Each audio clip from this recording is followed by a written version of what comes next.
Isang mapagpalang araw po sa inyong lahat. Update po tayo ngayon sa isang nangyaring sunog kagabi sa isang residential ng Barangay Nyog, Bacoor, Cavite.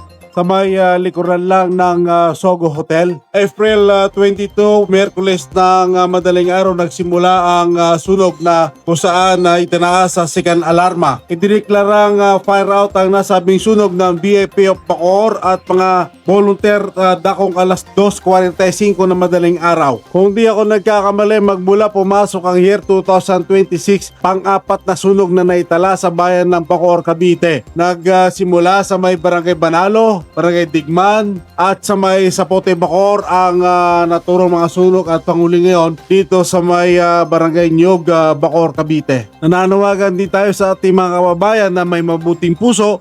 Sana kung meron silang may tulong kahit damit o konting financial ay makipag-coordinate sa kanilang barangay upang sa ganun ay may abot do sa mga apektadong pamilya at nasunugan ng pamamahay, sapagkat ang pagkikay nasunugan talaga napakahirap po explain. Di bali na nga ikang manakawan ka, wag lang masunugan dahil halos lahat mawawala talaga. So ang mahirap pa nun, baka yung mga naipon mo pa o naipundar mo pa ay nakasama sa sunog, ay talaga napakahirap po talaga explain, napakasakit po sa kalooban. Lalo na doon sa nagsisimula pa lang magpamilya o bumabangon pa lang sa negosyo niya, at lalo ngayon napaka-crisis pa rin gawa ng taas ng langis. Talagang ako po pinagdadasal ko po ang ating mga kababayan na sana malampasan kaagad nila ang unos na kanilang pinagdadaanan. Sa ating mga kababayan na mag-iingat po tayo palagi, mas mainam po yung fire prevention dahil po pag tag-init ng panahon, Marso, talaga hong puron tayo sa mga sunog. So dapat mapagmasid po tayo at doon din ho sa mga ating mga kapitbahay. So maingat din ho tayo, wag ho tayo basta-basta magsusunog ng mga basura natin o lalo yung sa mga nagiinuman na iiwanan natin yung mga kandi o naman yung mga bagay-bagay na hindi natin